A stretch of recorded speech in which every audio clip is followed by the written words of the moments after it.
Assalamualaikum warahmatullahi wabarakatuh. Perkenalkan, nama saya Gita Oktavianti, mahasiswi semester 7 Universitas Mercu Buana. Dalam video kali ini saya akan menjawab pertanyaan-pertanyaan untuk kuis ke-14 mata kuliah laporan akuntan yang diampu oleh Bapak Heliantono.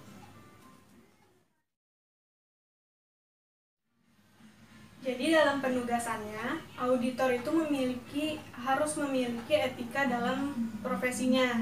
Nah, dalam etika profesi tersebut ada 5 prinsip yang mendasari etika profesi yang harus dimiliki oleh auditor tersebut kan. Nah, prinsip dasarnya itu ada berapa? Ada 5. Apa aja? Yang pertama yaitu integritas. Integritas di sini artinya adalah seorang praktisi ataupun akuntan publik harus tegas dan jujur dalam menjalin hubungan profesional dan hubungan bisnis antara akuntan publik dengan kliennya, seperti itu. Yang kedua adalah objektivitas. Jadi praktisi ataupun akuntan publik harus objektif dalam menilai sesuatu, itu dalam menjalankan tugasnya itu harus objektif gitu, jangan membiarkan adanya subjektivitas. Jadi jangan sampai ketika membuat suatu pertimbangan auditor itu jadi kayak jadi kayak punya benturan kepentingan ataupun ada pengaruh-pengaruh dari pihak lain dalam memberikan suatu pertimbangan dan keputusan gitu. Jadi gak boleh ada subjektivitas. Jadi dalam menjalankan tugasnya auditor haruslah objektif, seperti itu. Lalu yang ketiga adalah prinsip kompetensi serta sikap kecermatan dan kehati-hatian profesional. Jadi setiap auditor itu wajib memelihara pengetahuan serta wawasannya dalam menguasai suatu lini bisnis perusahaan. Jadi perusahaan yang menjadi kliennya itu memiliki kepuasan tersendiri gitu dengan adanya bantuan auditor tersebut. Jadi klien juga dapat menerima jasa profesional yang kompeten dan terupdate gitu dalam melaksanakan praktiknya sesuai sama undang-undang dan sesuai sama standar audit yang berlaku saat itu, dan metode dari penugasannya juga sesuai sama standar yang berlaku gitu. Lalu yang keempat yaitu prinsip kerahasiaan. Jadi setiap praktisi dan auditor itu dalam menjalankan tugasnya jangan sampai informasi yang didapat oleh auditor itu sampai bocor ke pihak lain gitu. Apalagi sampai diperjualbelikan. Jadi informasi-informasi yang didapatkan dari klien, baik itu informasi keuangan maupun non keuangan yang berhubungan sama bisnis mereka, tentunya itu harus dijaga kerahasiaannya, jangan sampai bocor, jangan sampai diperjualbelikan, jangan sampai ke telinga orang lain gitu. Itu cukup menjadi rahasia dari auditor beserta dengan kliennya aja, seperti itu. Lalu yang kelima yaitu prinsip perilaku profesional. Jadi setiap praktisi wajib mematuhi hukum yang berlaku serta standar-standar profesional yang berlaku dalam menjalankan penugasannya gitu ya, dan harus menghindari tindakan-tindakan yang dapat mendiskreditkan profesi akuntan publik, seperti itu.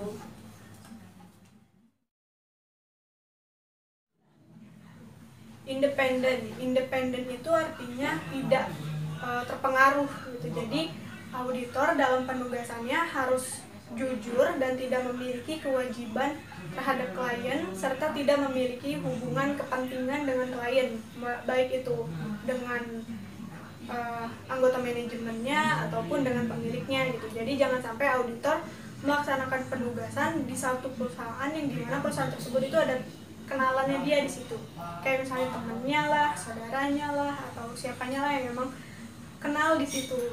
Jadi karena hal itu dapat mempengaruhi independensi dari auditor tersebut gitu.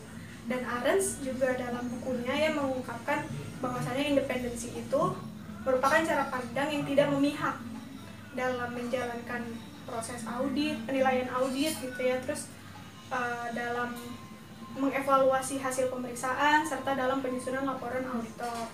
Jadi intinya jangan sampai auditor dalam melaksanakan penugasan itu dia punya dapat dipengaruhi lah intinya gitu, baik itu dari pemiliknya ataupun dari orang-orang yang ada di manajemen sananya, kayak gitu. Selanjutnya ada skeptisme.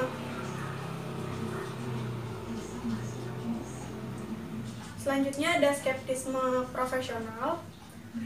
Jadi American Institute of Certified Public Accountant atau ICPA mendefinisikan skeptisme profesional itu sebagai suatu sikap yang mencakup pemikiran auditor itu yang selalu bertanya dan menilai sesuatu itu secara kritis gitu, bukan mencurigai kliennya tapi lebih ke kritis lah, jadi menilai sesuatu yang diungkapkan itu lebih kritis gitu. Jadi bukan mencurigai tapi lebih kayak banyak tanya gitu, kok ini bisa begini sih, kok bisa ini sih, ini ada buktinya nggak, ini ada ininya nggak, ini ada, sehingga bukti yang diperoleh itu benar-benar bisa diandalkan gitu, bisa dijadikan dasar sebagai alat untuk mendukung ataupun menyangkal pernyataan dari manajemen. Jadi dalam penugasannya auditor harus menggunakan skeptisme profesionalnya tersebut.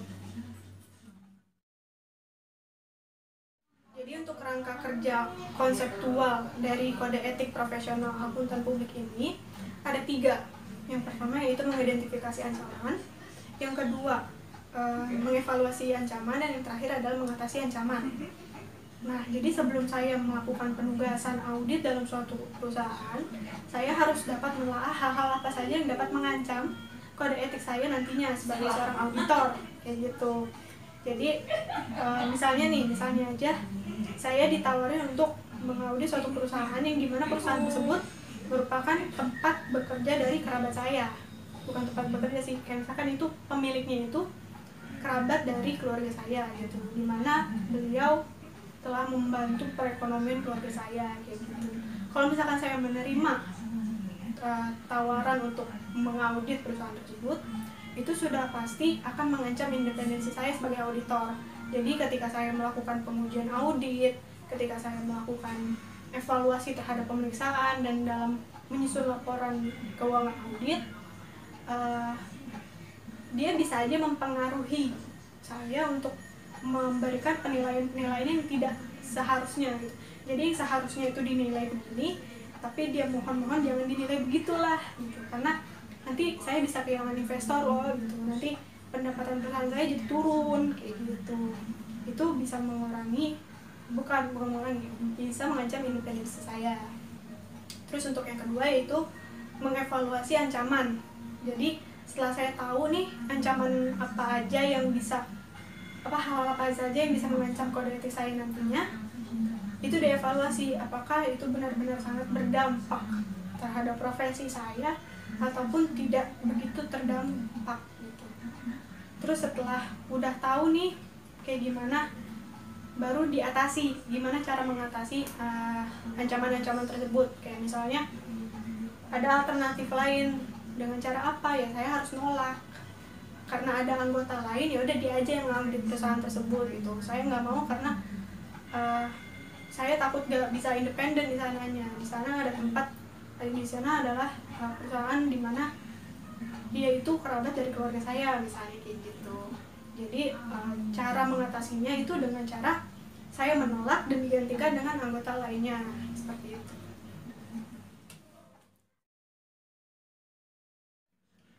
Konsep NOCLAR. NOCLAR ini merupakan singkatan dari Non-Compliance with Law and Regulation. Jadi NOCLAR ini merupakan suatu ketentuan bagi CPA untuk dapat mengkomunikasikan ketidakpatuhan klien terhadap peraturan perundang-undangan kepada pihak-pihak yang berkepentingan serta kepada regulator. Tujuannya adalah untuk dapat meningkatkan profesi akuntan publik di Indonesia, terutama untuk dapat meningkatkan kompetensi, kualitas, daya saing, serta profesionalisme akuntan publik gitu, sehingga akuntan publik di Indonesia itu dapat selalu berkembang dan selalu update gitu. Jadi sesuai sama perkembangan zaman, selalu jadi terupdate juga gitu akuntan publik di Indonesia. Jadi kode etik NOCLAR ini harus dipatuhi oleh seluruh pemegang sertifikat CPA yang membuat 3 bagian. Bagian yang pertama, yang bagian A itu adalah bagian yang mengatur mengenai prinsip dasar etika profesional bagi seluruh CPA. Untuk bagian kedua, bagian B, itu bagian yang mengatur mengenai penerapan prinsip dasar etika profesi bagi CPA yang berpraktik melayani publik, baik itu seperti misalnya akuntan publik, dan KAP. Lalu yang ketiga bagian C, yaitu bagian yang mengatur mengenai penerapan prinsip dasar etika profesi bagi CPA yang bekerja dalam perusahaan. Jadi independen dalam penampilan itu merupakan suatu independen yang dipandang dari pihak-pihak yang berkepentingan dari perusahaan yang diaudit. Gitu. Jadi kayak tadi yang udah diceritain di soal sebelumnya, bahwasannya misalnya aja ada satu perusahaan yang dimana perusahaan tersebut ada saudara saya kerja di situ dan dia merupakan top manajemen, yang dimana dia berarti memiliki pengaruh terhadap perusahaan yang dikelolanya tersebut, gitu kan. Nah, kalau misalkan saya ditawarin untuk melakukan penugasan audit dalam perusahaan tersebut, saya harus menolaknya gitu. Kenapa? Karena itu dapat mengancam independensi saya.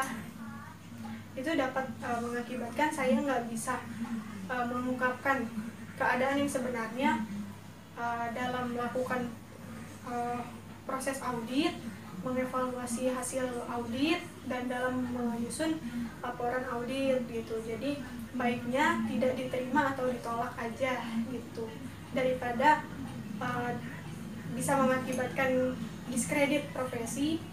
Maka dari itu saya perlu menolak tawaran tersebut karena itu bisa mengancam independensi saya dan dapat mengancam prinsip integritas saya gitu. Jadi saya nggak jujur dalam melakukan penugasannya, seperti itu. Jadi saya ditawari untuk melakukan penugasan audit dalam suatu bank, di mana saya nggak paham gimana tuh lini bisnis dari perbankan itu tuh kayak gimana. Baiknya saya kayak gimana? Jadi kan auditor itu harus memiliki pengetahuan serta wawasan yang cukup untuk dapat mengaudit suatu perusahaan. Wawasan itu wawasan mengenai lini bisnis perusahaan yang akan diauditnya itu ya. Jadi benar-benar harus memiliki pengetahuan yang memadai mengenai lini bisnis perusahaan tersebut. Jadi baru saya bisa dinilai kompeten. Kalau misalkan saya menerima tawaran tersebut, padahal saya nggak paham sama sekali itu bidang perbankan kayak gimana, itu bisa mengancam prinsip kompetensi saya gitu. Jadi klien juga merasa nggak mendapatkan jasa yang kompeten gitu loh. Jadi baiknya memang tidak diterima tawaran tersebut. Kenapa? Karena klien nanti akan menilai bahwasannya auditor yang bekerja untuk perusahaan tersebut, bank tersebut ya, itu nggak kompeten karena dia nggak tahu gimana lini bisnis perbankan itu seperti apa gitu. Jadi baiknya saya sebagai auditor yang memang tidak mengetahui lini bisnis perbankan, baiknya saya menolak tawaran tersebut gitu. Jadi misalnya aja nih, keluarga saya punya bisnis hotel, terus saya sebagai CPA, saya juga punya atasan, di mana atasan saya itu nawarin saya untuk bertugas mengaudit suatu hotel, yang dimana hotel ini juga menjadi saingan terberat dari bisnis keluarga saya gitu. Apakah saya bisa memanfaatkan informasi-informasi yang saya dapatkan untuk kepentingan bisnis keluarga saya? Itu jawabannya ya enggak bisa memanfaatkan kayak gitu. Karena apa? Karena itu udah jelas melanggar prinsip objektivitas. Jadi kan udah jelas ya kalau misalkan auditor itu harus objektif dalam melakukan penugasan auditnya, nggak subjektif gitu, apalagi untuk kepentingan pribadi kan, untuk kepentingan keluarga saya gitu. Jangan sampai hal itu terjadi. Jadi untuk dapat menghindari hal-hal seperti itu, baiknya tawaran tersebut memang ditolak aja lah gitu, karena itu dapat mengancam saya tuh jadi nggak bisa bekerja secara objektif gitu dalam melakukan proses auditnya. Itu jadi cenderung subjektif karena untuk kepentingan keluarga saya pribadi kan. Terus gimana kasusnya kalau misalkan saya ditawarin untuk melakukan penugasan audit di suatu perusahaan di mana ayah saya bekerja di perusahaan tersebut gitu, dan perusahaan tersebut tuh udah sangat membantu perekonomian keluarga saya sejak saya kecil. Gimana saya harus kayak gimana? Sebagai auditor, baiknya saya menolak tawaran tersebut. Kenapa? Karena balik lagi, itu bisa mengancam independensi saya sebagai auditor dalam melakukan penugasan audit, dalam mengevaluasi hasil audit, dan dalam menyusun laporan auditor pun saya nggak akan bisa independen gitu, karena saya akan cenderung mengikuti keinginan dari perusahaan tersebut. Kayak perusahaan maunya begini, saya ikutin gitu. Kenapa? Karena saya punya kewajiban terhadap perusahaan tersebut gitu. Jadi kayak ada rasa balas budi gitu. Jangan sampai ada hal kejadian seperti itu, jadi baiknya memang tawaran tersebut saya tidak terima atau saya tolak.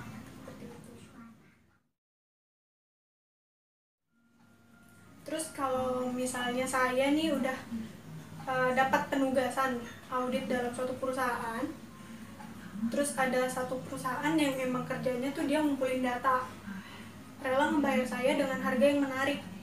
Apakah saya akan menjual data-data perusahaan klien saya? Jawabannya adalah enggak. Saya nggak boleh menjual belikan data dari perusahaan yang sudah menjadi klien saya, karena auditor itu punya suatu prinsip kerahasiaan di mana data yang sudah diperoleh, yang sudah didapatkan gitu dari klien, baik itu data keuangan maupun non keuangan, saya harus menjaga data tersebut dengan baik gitu.